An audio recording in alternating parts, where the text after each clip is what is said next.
Oke, bismillahirrahmanirrahim. Assalamualaikum warahmatullahi wabarakatuh. Waalaikumsalam warahmatullahi wabarakatuh. Selamat siang Ibu. Selamat siang Bapak. Alhamdulillah ya, kita pada siang ini bisa ketemu ya. Kita bisa berbincang-bincang, bisa ngobrol. Dalam hal ini saya berkapasitas sebagai seorang observer yang akan mengobservasi Ibu dalam melakukan coaching ya. Barang itu sebagaimana Ibu ketahui, kita ketahui bahwa untuk jadi dalam coaching ini ada beberapa prinsip yang harus kita pahami. Yang pertama adalah prinsip kemitraan ya Bu. Yang jadi di antara coach dan coach itu tidak ada pembeda satu sama lain, tidak ada yang merasa lebih tinggi atau lebih rendah, dan tidak ada gap di antara keduanya. Untuk itu, untuk memungkinkan supaya komunikasi di antara keduanya bisa berjalan secara interaktif dan lancar gitu. Kemudian yang kedua prinsip itu adalah kreatif gitu. Jadi dalam coaching itu masing-masing utamanya dari coach itu harus kreatif, mencari alternatif, kemudian mencari improvisasi ketika ada menemukan kebuntuan ya. Kemudian yang terakhir dari prinsipnya itu coaching adalah memaksimalkan potensi. Jadi fungsi dari coach ini adalah menggali, memaksimalkan potensi yang dimiliki oleh si coach itu sendiri supaya bisa mereka bisa membantu permasalahannya sendiri gitu ya. Ya. Dan kemudian dari tiga prinsip itu kita kembangkan, dan kita sebagai coach juga harus memiliki kompetensi ya, kompetensi dalam melakukan coaching ya, harus dimiliki oleh seorang coach.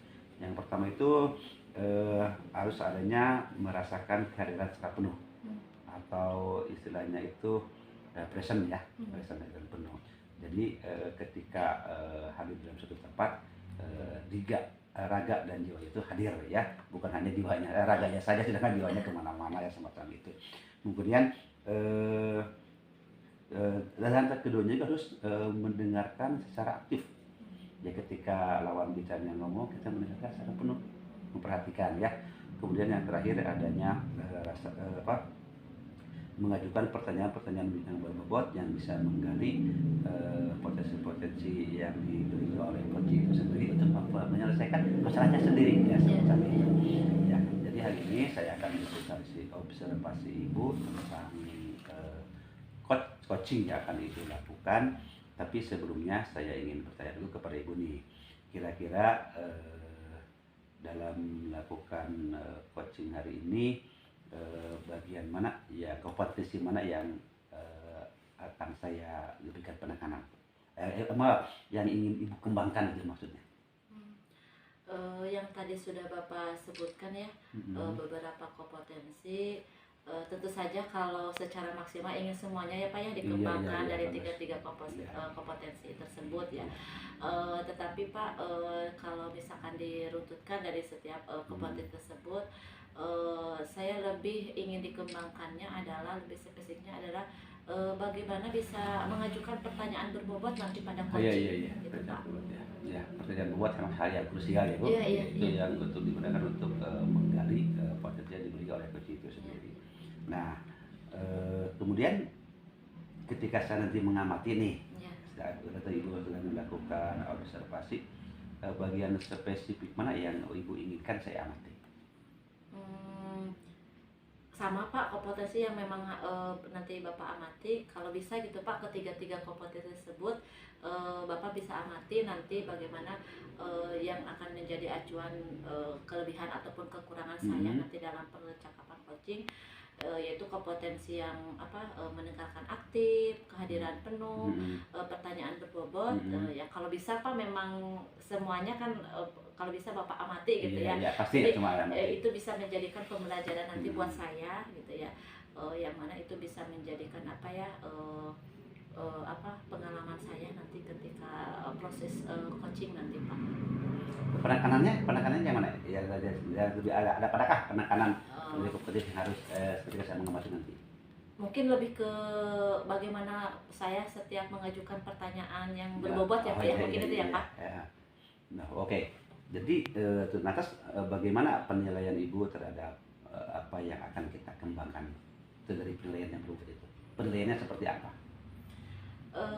Tentu saja Pak, kalau saya mungkin lihat nanti ketika proses coaching terjadi ya Pak ya, Iya. apakah nanti si coachingnya tersebut bisa apa ya, bisa ikut mengarah terhadap pertanyaan-pertanyaan mungkin yang saya nanti ajukan gitu ya. Apakah dia ngeh gitu ya bahwa oh ini loh pertanyaannya, dengan jawaban-jawabannya. Nah, seperti itu mungkin penilaiannya. Sampai mungkin si coach tadi mudah-mudahan bisa bisa apa ya, bisa mendapatkan solusi ya terhadap permasalahannya, atau bisa menggali potensi yang ada pada diri coach tersebut. Iya. Ya mungkin terlepas dari si coach mampu menggali atau tidaknya potensi yang dia miliki, Iya. itu juga dampak dari pertanyaan yang mungkin akan Ibu ajukan Nah, ya, insyaallah yang bisa mudah-mudahan, memancing Pak. mereka untuk menggali potensi yang dia miliki itu Iya, sendiri. iya, iya. Nah, sekarang berbicara harapan nih. Harapan apa yang Ibu inginkan dari observasi yang saya lakukan saat ini? Harapan saya tentu saja Pak ingin lebih terasah lagi ya Pak ya, dalam melakukan coaching ya, terutama kalau saya posisi sebagai coach gitu ya. Karena tidak mudah ya Pak kalau misalkan kita mengajukan beberapa pertanyaan yang berbobot, belum tentu si coach bisa paham arah dari pertanyaan saya gitu. Nah, tentu saja harapannya gitu ya, saya bisa menjadi coach yang baik, yang bisa melakukan secara maksimal, dan kemudian yang tadi yang Bapak ungkapkan, prinsip dan kompetensi coaching tersebut bisa terpenuhi. Kemudian alur yang memang diharapkannya, alur tirtanya gitu, bisa saya laksanakan dengan baik. Iya, ya memang tentu ya alur tirta ya, alur tirta dari urutannya itu sistematisnya itu bisa dilakukan, kemudian bisa dilaksanakan semuanya ya, dari mulai tujuan sampai ke setelah itu ya tanggung jawabnya itu ya. Betul. Ya mudah-mudahan itu bisa diwujudkan, ya mudah-mudahan yang menjadi harapan Ibu seperti yang Ibu sampaikan barusan itu bisa tercapai dengan hasil observasi saya pada saat ini ya. Oke, terima kasih. Sekarang silakan Ibu melakukan. Alhamdulillah baik. Alhamdulillah ya, kesempatan hari ini kita bisa berbincang-bincang bersama ya Bu Pia ya. Baik Bu Pia, pada kesempatan hari ini mumpung kita bertemu nih ya, adakah yang ingin disampaikan Bu Pia pada saya gitu? Iya Ibu, pada kesempatan ini saya punya keluhan sebenarnya, keluhan mengenai bagaimana di sekolah saya, di kelas saya sebenarnya, di kelas 1 ada suatu hal yang ingin saya sampaikan kepada Ibu. Tentang apa Bu Pia? Sebenarnya ada permasalahan yang kebetulan di kelas saya itu, kebetulan ya Bu, di tahun ini kan banyak sekali muridnya 2 kali lipat dari tahun-tahun sebelumnya. Jadi alhamdulillah, satu sisi alhamdulillah karena kami mungkin mendapatkan kepercayaan dari masyarakat, tapi di sisi lain kami juga jadi membutuhkan tenaga yang lebih tentunya ya, karena pengajar itu menjadi tidak cukup yang ada itu. Dan sebenarnya sudah ada di kelas 1 itu, cuma kebetulan pada saat ini kondisinya itu sedang sakit, jadi saya menangani kelas 1 itu sendirian dengan jumlah murid yang banyak. Bisa saya pahami ya posisi Bu Pia di sekolah seperti apa. Nah, Bu Pia, setelah saya mendengar permasalahan dari Ibu, kira-kira ada tujuan yang ingin dicapai nggak saat kita bertemu ini gitu ya? Tentu saja ada Ibu. Dengan saya misalkan melakukan percakapan dengan Ibu, saya nantinya akan mendapatkan gambaran solusi bagaimana cara saya mengelola kelas dengan jumlah murid yang banyak, tapi semua peserta didik saya dapat terlayani dengan baik semuanya. Seperti itu Ibu. Mudah-mudahan ya dapat realisasi ya. Pertemuan ini tentu saja mudah-mudahan banyak manfaatnya ya Bu Pia. Tapi setelah saya mendengar permasalahan dari Bu Pia ini, adakah ukuran keberhasilan ukuran keberhasilan dalam permasalahan Ibu dalam pertemuan ini? Ya tentu saja ukuran keberhasilannya untuk kelas 1 ya Bu, targetnya saya itu pokoknya kelas 1 itu harus terlayani pendidikannya secara mendasarnya, tentu saja membaca, menulis, dan berhitung. Mereka mampu membaca, menulis, dan berhitung dengan lancar.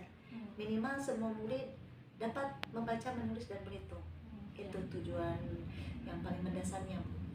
Jadi ukuran keberhasilannya tentu saja terhadap anak didik Ibu ya, seperti itu ya. Baik, mudah-mudahan dengan pertemuan ini kita bisa mengidentifikasi permasalahannya, kita bisa menemukan solusi secara bersama-sama gitu ya. Kemudian Bu Pia, dalam kaitan permasalahan tersebut gitu ya, apa sih kesempatan apa yang Ibu miliki gitu ya dalam hal ini gitu? Ya, yang saya sudah miliki mungkin ya Bu, saya memiliki pengalaman. Kebetulan saya di kelas 1 itu sudah mulai dari tahun pertama saya jadi honorer itu 2001 atau 2002 itu saya memang sudah ditempatkan di kelas 1 dan sampai sekarang saya belum pindah kelas belum naik kelas, jadi tetap aja di kelas 1 karena tapi alhamdulillah juga karena kepercayaan orang tua terhadap saya, kemudian kepercayaan pimpinan bahwa saya ini mampu, katanya tidak setiap guru itu mampu memegang kelas 1 seperti itu yang mungkin salah satu yang saya miliki, bahwa saya memiliki pengalaman. Kemudian saya juga memiliki rekan yang solid. Kemudian saya juga alhamdulillah orang tua siswa itu bisa diajak berkomunikasi dengan baik. Itu mungkin kesempatan yang saya miliki pada saat ini. Luar biasa ya, sebuah kepercayaan yang memang cukup mahal harganya ya Bu ya. Ya, betul. Kira-kira tadi mulai dari kepercayaan dari tentu saja pimpinan, dari orang tua. Kalau misalkan diposisikan gitu ya, Bu Pia dalam permasalahan ini, kalau saya rentangkan dari 1 sampai 10, Bu Pia ada di skala nomor berapa gitu? Kalau skala saat ini sebenarnya Bu, saya ada di posisi 6 mungkin ya Bu ya. Karena keadaan memang murid yang banyak dan saya tidak mampu, memang saya tidak mampu menanganinya sendiri. Tapi kalau biasanya, kalau misalkan dalam keadaan yang sama nih, mungkin ya, cuma mungkin jumlah murid yang berbeda, tahun-tahun kemarin itu bukan masalah buat saya. Mungkin posisi saya ada di posisi 8 dan bisa lebih gitu. Tapi karena murid yang banyak, kemudian saya saat ini memang mengajar sendiri di kelas, jadi saya memposisikan diri saya pada saat ini mungkin di posisi 6. Posisi 6 ya. Meskipun Ibu di posisi 6 ya, kalau menurut saya itu masih baik ya Bu ya, tetapi mungkin ada kekuatan tersendiri gitu ya Ibu dalam menghadapi permasalahan Ibu yang sedang hadapi saat ini gitu ya. Kekuatan apa yang Ibu miliki? Kekuatan saya tentu saja saya kecintaan saya terhadap anak ya Bu. Ketika saya mengajar, kadang-kadang saya itu mengajar itu dengan hati ya Bu ya. Itu yang menjadi kekuatan saya. Saya meyakini bahwa Tuhan itu pasti akan memberikan kekuatan kepada saya. Betul. Dengan saya memiliki niat yang baik, meskipun kadang memang membutuhkan energi yang lebih Ibu ya, pemikiran, tenaga, itu harus benar-benar dipikirkan karena bukan hal yang mudah sebenarnya ya, apalagi di posisi awal itu kelas 1 ya. Tapi saya selalu meyakini bahwa setiap anak itu kalau diarahkan dengan baik, insya Allah mereka bisa mengikuti kita gitu. Seperti itu Bu kekuatannya. Baik ya, tentu saja ya kekuatan Ibu juga ya harus dimiliki dari setiap pendidik ya, dari kecintaan ya, kecintaan terhadap muridnya ya Bu ya, seperti itu ya. Iya betul. Oke. Dalam menghadapi permasalahan yang Ibu sedang hadapi gitu ya, tadi selain Ibu sudah memaparkan bagaimana kekuatan Ibu gitu ya, ada hambatan yang Ibu temui gitu ya, dalam menghadapi permasalahan ini gitu Bu? Iya, hambatannya itu tadi dalam yang saya hadapi itu, dalam satu kelas itu saya memiliki murid itu 55 Bu. Cukup banyak ya? Cukup banyak. Kemudian di satu kelas kan, karena memang bangunan emang hambatannya itu kami tidak memiliki bangunan yang lebih, hanya 6 rombel. Kemudian jumlah murid yang banyak, kemudian tenaga pengajar juga kurang. Sebenarnya itu sudah di 2 rombel kan, 2 kelas. Cuma karena emang keadaannya yang guru yang satu itu sedang sakit, akhirnya saya cuma sendiri. Yang pada akhirnya semua murid itu tidak terlayani dengan maksimal kalau menurut saya. Tidak terlayani, dan itu yang menjadi hambatan saya. Jadi saya ingin semua murid itu terlayani dengan maksimal gitu. Jadi tidak ada yang ketinggalan. Tapi kalau saya sendiri tidak bisa menghandle gitu. Saya juga kewalahan. Bisa merasakan ya Bu ya apa yang Ibu rasakan. Tapi kira-kira ya menurut pandangan Bu Pia nih, adakah solusi dari hadapan dari setiap hambatan yang Ibu temui tersebut, itu solusinya gitu ya? Solusi yang sudah saya lakukan, mungkin saya menerapkan teman sebaya di kelas. Yang pertama, karena kebetulan saya memiliki murid yang ada beberapa murid yang memang memiliki kemampuan yang bagus gitu ya Bu. Mereka sudah pandai membaca, menulis dan berhitung dengan lancar. Jadi saya berdayakan mereka. Kadang-kadang supaya mereka tidak mengganggu temannya dan mereka tidak merasa bosan. Saya suka berkolaborasi dengan mereka. Saya panggil. Pokoknya kalian itu adalah pendamping ibu ya. Jadi kalau ada teman kalian yang terlambat nulisnya dan sebagainya, tolong dibantu. Dengan komunikasi yang baik mereka bisa Bu mengikuti. Jadi mereka kadang-kadang ada anak yang emang tidak semuanya ya, yang kalau kebanyakan mayoritas mereka bisa dilayani oleh saya misalkan dengan melakukan teknik-teknik yang saya lakukan. Tapi ada emang beberapa anak yang memang di bawah rata-rata gitu. Jadi saya berdayakan untuk mereka. Yang lebih ini diberdayakan untuk yang kurang.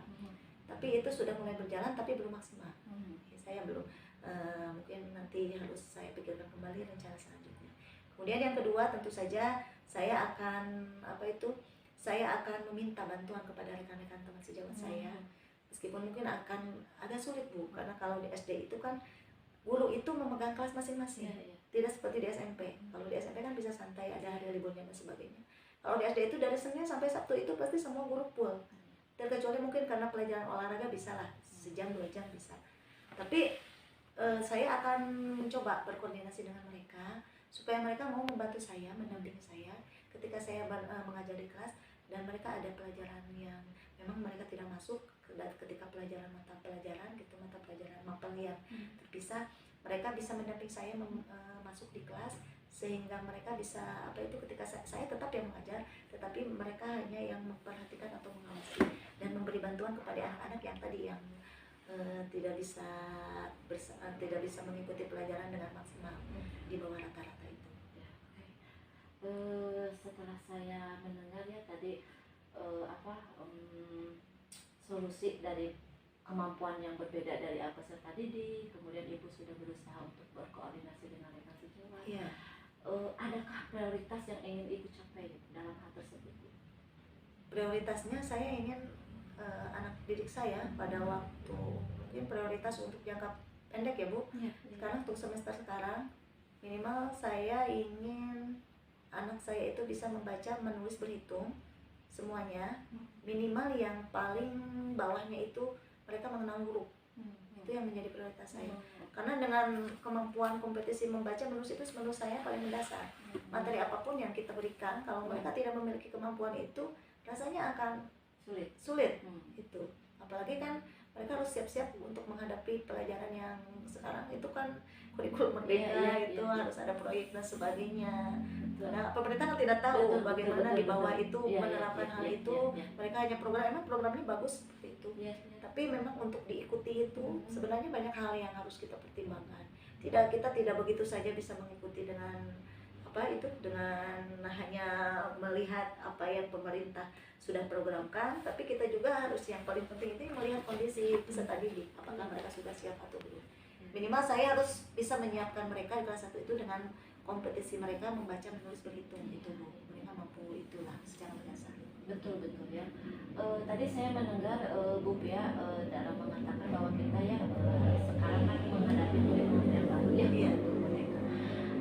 Strategi apa yang Bu Pia akan terapkan gitu ya terutama dalam menghadapi permasalahan yang tadi Bu Pia sudah ungkapkan mengaitkan dengan kurikulum yang baru ini. Strateginya memang kalau Ibu saya sudah menerapkan Ibu, kalau dalam materi-materi pelajaran kalau tidak membaca menulis, saya biasanya menggunakan materi secara kontekstual ya Bu ya. Saya membawa anak itu ke alam. Kadang-kadang dalam pelajaran matematika dan sebagainya, saya lebih menerapkan kadang mereka dibawa ke halaman kelas. Saya suruh tolong ambil misalkan untuk anak yang laki-laki nih, ambil batu, kamu misalkan kelompok kamu ada segini. Gitu aja, saya tidak terlalu yang harus bagaimana dengan alat yang bagus dan sebagainya. Saya manfaatkan aja seperti itu untuk pelajaran-pelajaran yang di luar membaca dan menulis gitu ya. Jadi saya bisa menerapkannya dengan cara secara kontekstual dengan membawa mereka ke kehidupan nyata. Kalau kelas 1 kan dengan materi gitu hanya dengan berceramah, mereka tidak akan paham. Gitu. Ketika Ibu barusan mengatakan bahwa saya mencoba untuk menerapkan strategi kontekstual, ada hambatan dalam menerapkan metode tersebut gitu? Ada, tentu saja Bu, karena tidak semua murid bisa mengikuti. Ada kalau saya lihat memang kebanyakan mereka bisa mengikuti kalau tapi kan sekolah saya juga ada yang memang ada yang kemampuannya itu di bawah rata-rata Bu. Jadi mereka kadang-kadang orang lain nih keluar dia diam aja di kelas, itu kan hambatan juga. Sedangkan saya kan harus memberikan pelayanan yang sama kepada mereka. Betul. Kemudian apa itu ya? Ya tadi kurangnya bahan, kemudian alat peraga untuk pembelajaran dan sebagainya. Saya kan tidak selalu bisa gitu menggunakan hal-hal yang di sekitar gitu. Masih ada juga. Dan di sekolah saya itu memang kalau secara apa itu apa itu ya, bahan ajar itu memang kurang, bahan ajar kurang. Kemudian tadi itu yang menjadi permasalahan itu sebenarnya tenaga. Saya harus ada yang mendampingi. Itu ya. Iya, karena murid saya banyak untuk saat ini. Kalau gurunya misalkan 2 orang, jadi saya merasa murid saya akan terlayani dengan lebih baik. Seperti itu, Bu. Baik ya. Tetap ya permasalahannya memang butuh butuh rekan, betul ya. Dari setiap permasalahan, setiap strategi yang ibu tadi yang saya sudah dengar gitu ya, apa sih yang menjadi komitmen ibu gitu ya dalam melaksanakan rencana aksi tersebut, baik itu misalkan karena memang saya nggak ada rekan nih, jadi saya harus seperti apa gitu, Bu? Iya.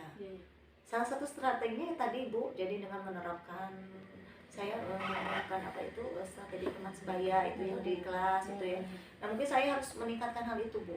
Jadi saya lebih meningkatkan bagaimana nih caranya supaya anak-anak ini bisa terlayani dengan baik meskipun saya hanya sendiri gitu. Anak-anak bisa melakukan belajar dengan tertib, minimal di kelas itu tertib. Tidak apa itu kan kalau anak kelas 1 itu kadang-kadang lari bagaimana gitu ya ketika sedang belajar.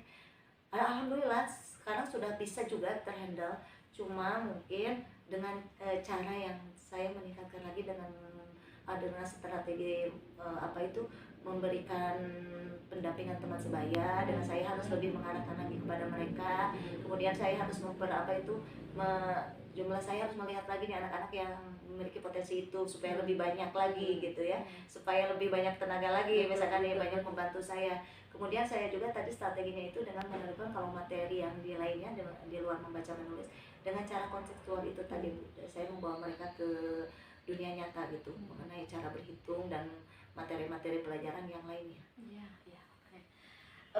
Kalau saya tangkap dari komitmen yang ibu barusan paparkan, berarti komitmen pada diri sendiri dulu ya, Bu ya? Pada diri saya sendiri dulu.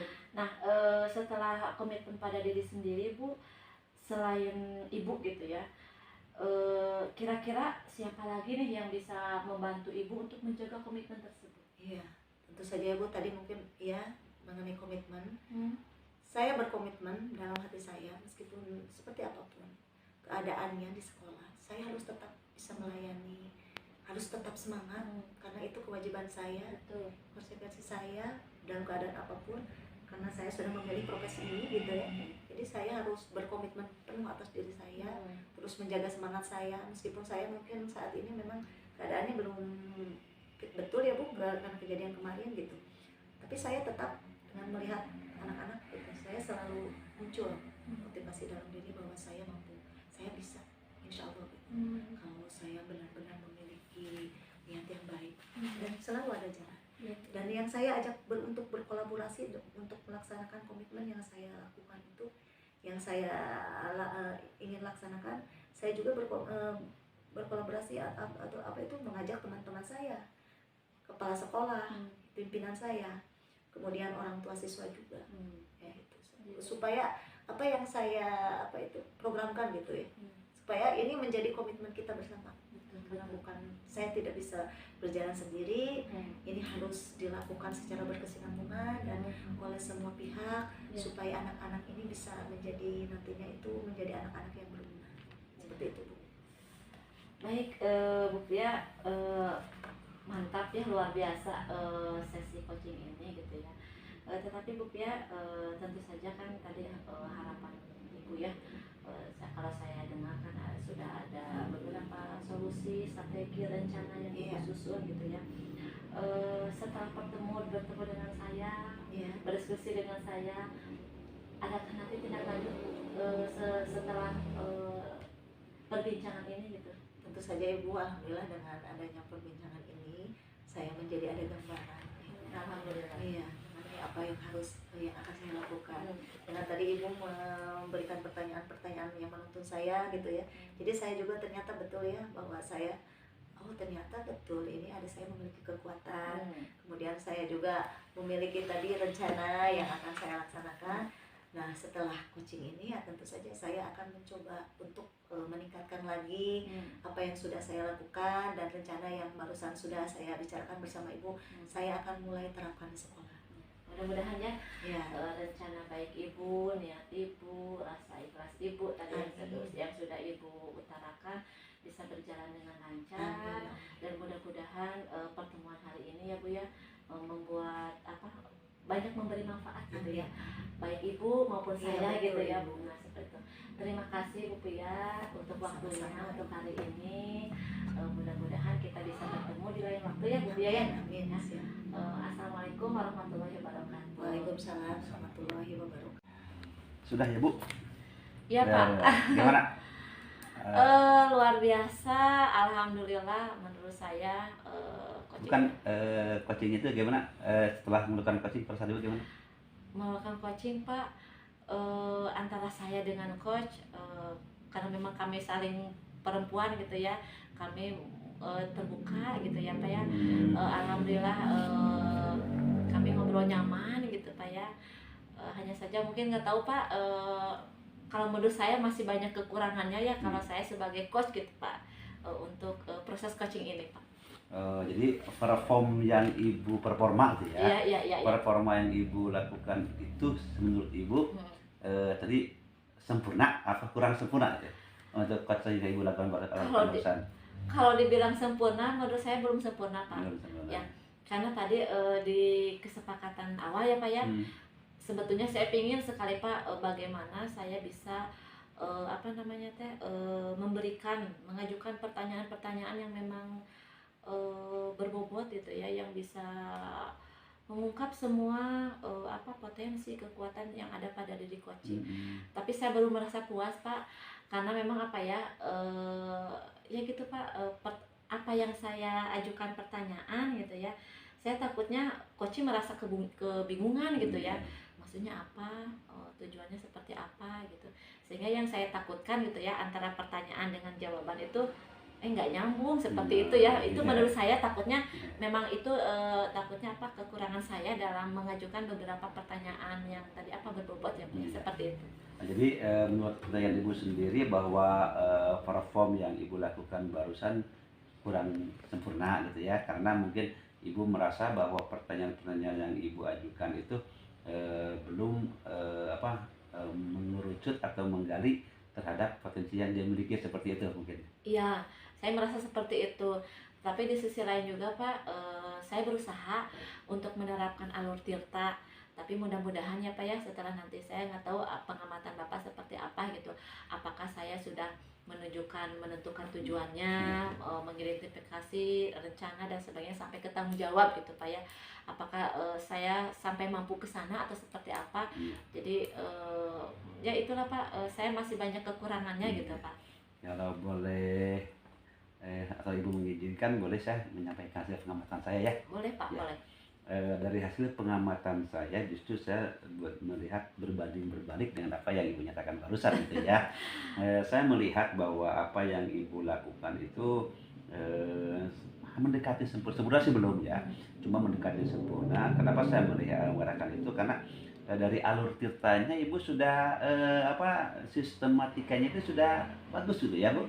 Dari mulai Ibu menyatakan tujuannya dapat, kemudian Ibu identifikasi terhadap coach juga dapat, kemudian Ibu tadi tentang rencana yang melakukan juga Ibu tereksplor gitu ya, itu dari coachingnya. Kemudian yang terakhir tanggung jawab itu juga terlihat nampak jelas dari Ibu menanyakan tentang komitmen itu tadi ya. Jadi menurut saya itu alurnya sudah bagus ya, cuma memang kalau itu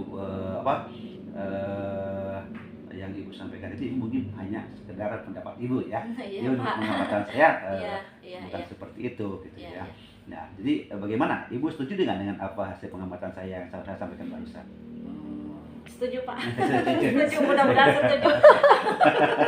Karena dari alurnya sudah mantap ya Bu ya. Ya. Dari alurnya sudah mantap, kemudian Ibu dalam menerapkan kompetensinya itu hampir semuanya ini sudah dapat nih. Ibu sudah memiliki semuanya menurut saya gitu ya. Iya, Cuman ini itu hasil pengamatan saya Iya, ya Bu iya. ya.